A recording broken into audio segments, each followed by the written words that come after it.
नमस्ते दोस्तों। Automate story teller में आप सभी का स्वागत है। आज हम बात करने वाले हैं एक बहुत ही इम्पोर्टेंट टॉपिक के बारे में, जो कि है इम्पोर्टेंट के साथ थोड़ा कंफ्यूजिंग भी है।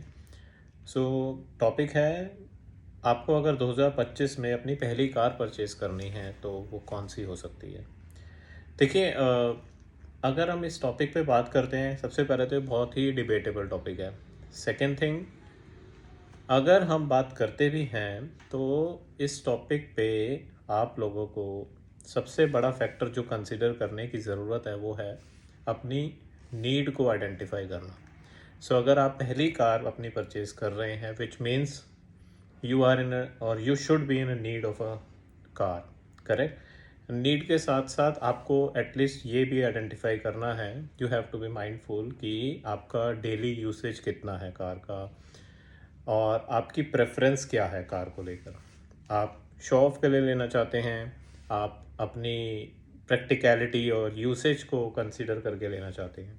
और अगर यूसेज को कंसीडर करके लेना चाहते हैं तो आपको ये भी पता होना चाहिए कि आपका डेली रन कितना है। फॉर एग्ज़ाम्पल, अगर आपका डेली रन 30 to 40 किलोमीटर का है तो I think petrol is still a safe और बेटर ऑप्शन।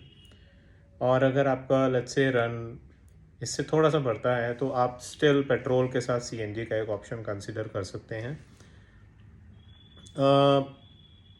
अगर आपका रन 80 किलोमीटर, 90 किलोमीटर या 70 किलोमीटर सिटी ड्राइव का डेली हो जाता है तो I think diesel is another option that you can consider. और उसके बाद ईवीज़ और basically hybrid are also becoming quite mature in the industry.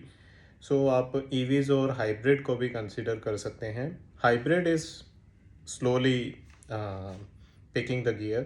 So hybrid is good option, like Tata or sorry, Maruti or basically Toyota is providing hybrid options in their cars, and उनकी performance, mileage और basically resale value काफ़ी better है। सो I think वो एक अच्छा option हो सकता है आप लोगों के लिए हाइब्रिड में। ईवीज़ को लेकर मैं अभी एटलीस्ट ये ऑब्ज़र्व कर रहा हूँ कि लोगों में अभी भी कंसर्न है, स्पेशली रेंज की जो एंग्जाइटी है। एंड याद रहे, अगर आप अपनी पहली कार कंसिडर कर रहे हैं 2025 में तो I think first car can not be, in my personal opinion, should not be an EV car, because generally EV cars are considered as secondary car in my opinion. हालांकि मैं खुद नहीं use कर रहा हूँ ईवी, तो मैं तो उसके तरफ बायस्ड नहीं हो सकता अभी के लिए। और आई थिंक उसका इंफ्रास्ट्रक्चर भी स्लोली मैच्योर हो रहा है। So going forward near future हो सकता है EVs will also become primary choice for the families.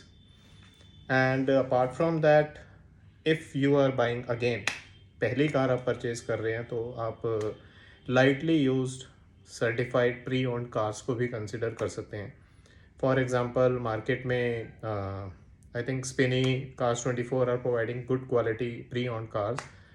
हालांकि थोड़ा सा वो नॉर्मल कार्स के मुकाबले प्री ओन्ड कार्स उनकी रीसेल वैल्यू ज़्यादा होती है, but they provide good service as well as some warranty और guarantee related benefits as well while you purchase, correct. So यही था आई थिंक।